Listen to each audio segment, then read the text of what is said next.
Tukang Cukur, karya Budi Dharma.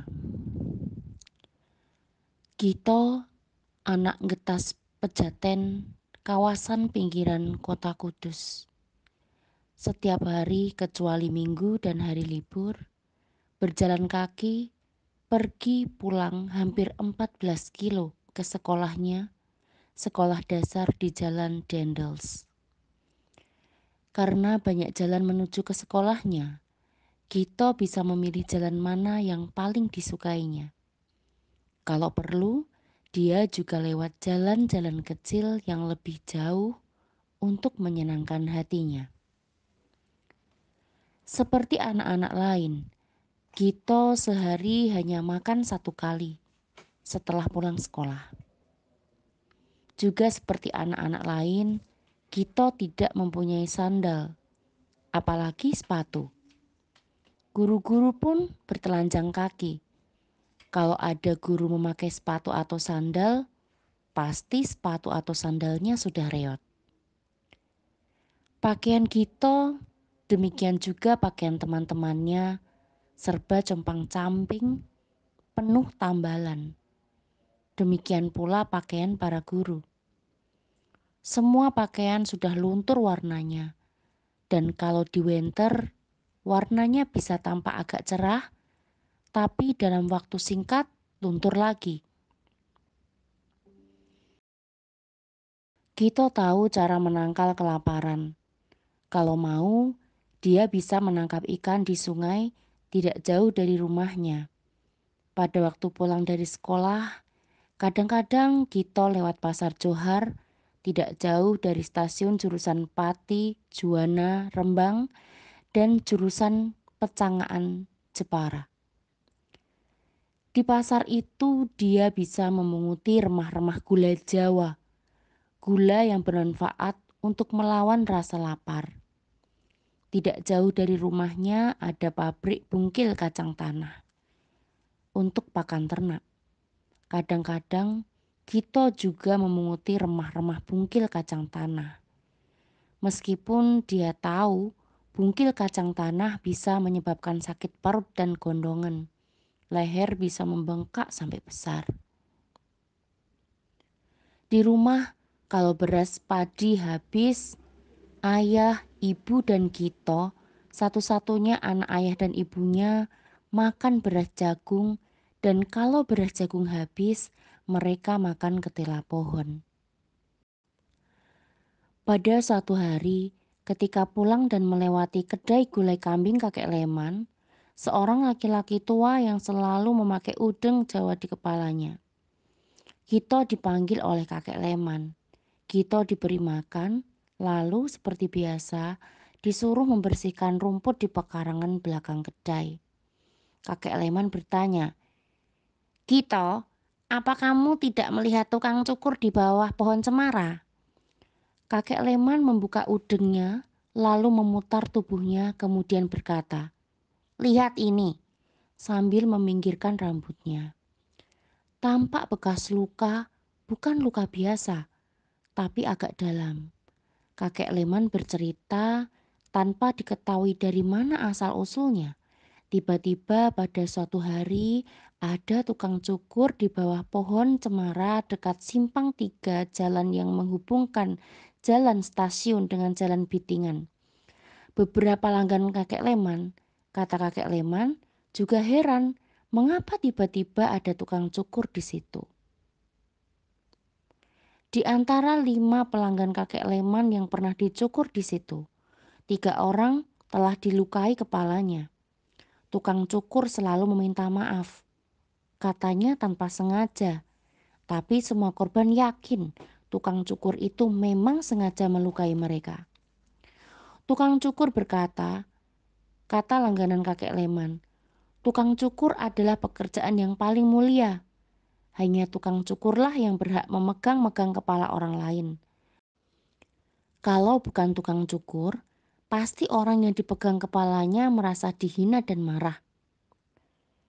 Keesokan harinya ada sesuatu yang baru, yaitu kedatangan seorang guru baru bernama Dasuki. Kabarnya datang dari sebuah kota besar. entah mana. Sekolah Gito mempunyai 6 kelas, mulai dari kelas 1 sampai dengan kelas 6. Jumlah guru ada 8, terdiri dari 6 guru kelas, 1 wakil kepala sekolah, dan 1 kepala sekolah. Kalau ada guru berhalangan, mereka menggantikan guru yang berhalangan datang. Karena semua guru datang, Dasuki masuk ke semua kelas, dan guru kelas yang dimasuki kelasnya harus ikut pelajaran Dasuki. Dasuki terus menekankan, negara yang paling hebat di dunia adalah Rusia. Semua kota dan desa di Rusia serba bersih. Semua penduduknya bahagia, makan enak-enak sampai kenyang. Lihat dokar itu, kata Dasuki sambil mengacungkan tangannya ke arah jalan Dendels. Lah, itu dia, kudanya kencing dan berak sambil lari. Kotor. Di Rusia, semuanya sudah diatur dengan cermat. Tidak mungkin ada kuda kencing dan berak seperti di sini. Lalu, Dasuki menyambung ceritanya dengan kehebatan-kehebatan lain Rusia. Banyak murid yang terkagum-kagum, mulutnya agak menganga. Ada juga guru yang kagum, ada juga guru yang tersenyum-senyum tidak enak, dan ada guru yang pura-pura mendengarkan Dasuki. Tapi pikirannya membayangkan makanan-makanan enak seperti yang diceritakan Dasuki. Hanya beberapa minggu saja Dasuki mengajar, sesudah itu dia pergi dan tidak pernah kembali. Pada suatu hari, dalam perjalanan pulang, Gito sengaja melewati jalan yang banyak pohon cemaranya. Dari kejauhan tampak tukang cukur itu sedang berbicara sendiri. Nadanya memaki-maki. Begitu melihat Gito, tukang cukur memanggil Gito.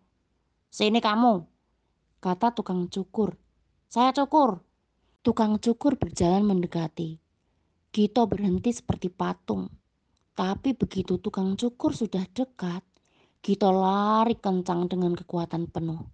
Tukang cukur mula-mula ingin mengejar, tapi kemudian berhenti sambil memaki-maki. Akhir bulan September 1948 datang. Dan di mana-mana terasa suasana panas dan serba mengancam. Banyak tentara memakai duk merah berdatangan, masuk keluar kampung, dan kebanyakan bergerombol di daerah Sandulok, pelacuran, di pinggir kota sebelah timur.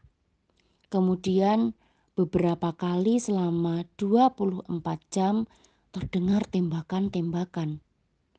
Makin hari makin banyak cerita mengenai orang hilang, orang dibunuh, dan macam-macam lagi yang kurang jelas.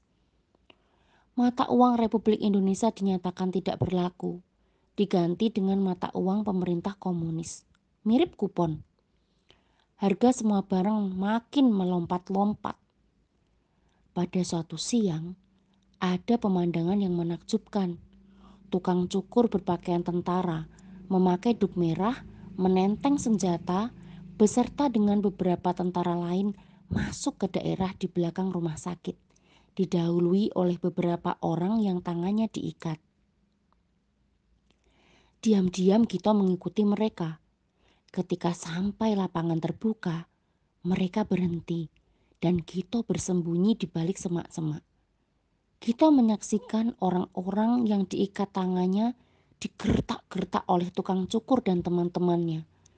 Disuruh berdiri rapi, kemudian diberondong dengan serangkaian tembakan. Keadaan makin gawat, listrik tidak pernah menyala lagi. Tembakan-tembakan kadang-kadang terdengar selama 24 jam sehari. Keadaan menjadi lebih gawat ketika, kata orang, pasukan Siliwangi yang khusus didatangkan dari Jawa Barat masuk ke kota Kudus untuk membersihkan pasukan PKI. Dalam berbagai pertempuran kecil-kecilan, tentara-tentara PKI melarikan diri. Orang-orang PKI ditangkap dan beberapa tokoh diarak ke alun-alun. Dibawa ke bawah pohon beringin, kemudian ditembak. Gito datang dan melihat pemandangan yang sukar dipercaya. Tukang cukur berpakaian preman tidak lagi memakai pakaian tentara PKI. memberi komando kepada orang-orang yang akan dihukum mati untuk berdiri dengan tegap dan rapi. Kemudian melilitkan kain ke wajah-wajah mereka supaya mereka tidak bisa melihat regu penembak. Beberapa kali hukuman tembak mati oleh pasukan Siliwangi dilakukan di alun-alun, dan semua orang boleh menyaksikan. Gito tahu tentara PKI membunuh dengan diam-diam dan serba rahasia, tidak seperti pasukan Siliwangi.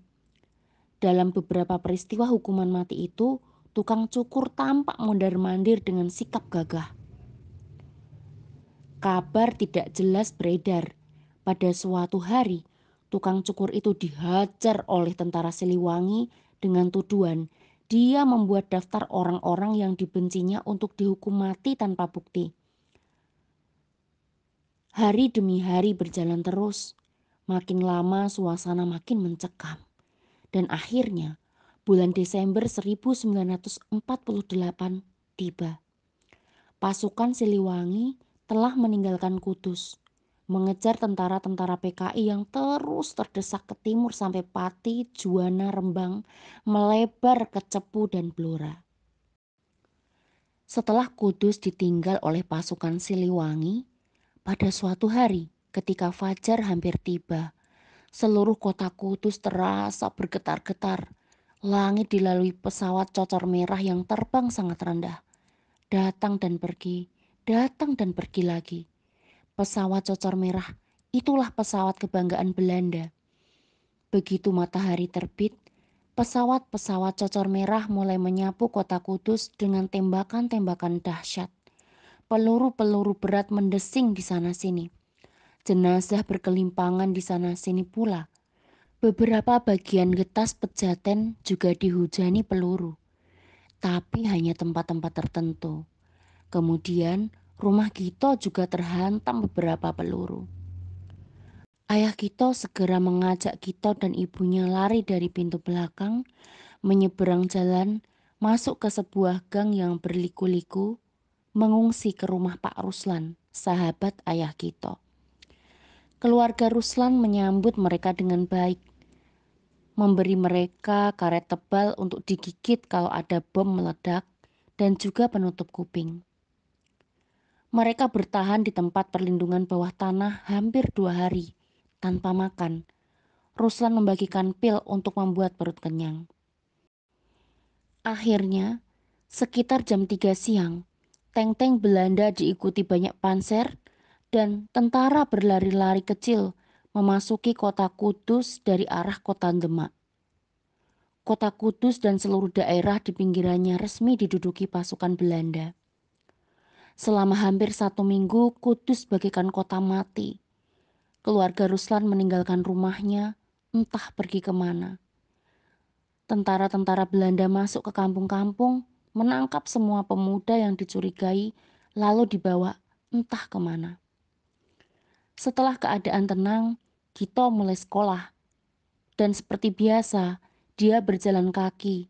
Makan hanya sekali sehari dan kadang-kadang waktu pulang memilih jalan dan gang-gang yang berbeda-beda. Pada suatu hari ketika Gito pulang, ada sebuah jeep berjalan perlahan-lahan di jalan Bitingan, lalu dengan sigap Gito meloncat ke selokan bersembunyi. Di dalam jeep ada 2 orang berpakaian tentara Belanda, yaitu tukang cukur bertindak sebagai sopir dan Ruslan duduk di sebelahnya.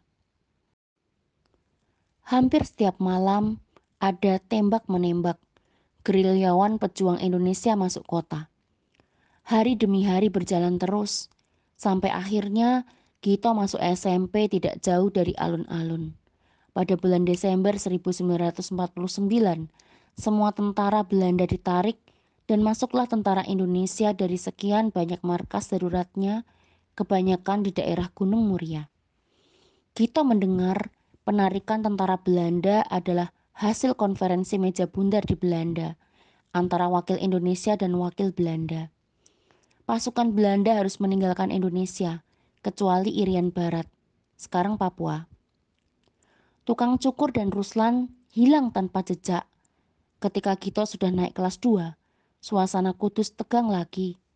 Sekian banyak tentara yang tidak dikenal, Semua mengenakan duk hijau dan membawa senapan, berkeliaran di seluruh bagian kota.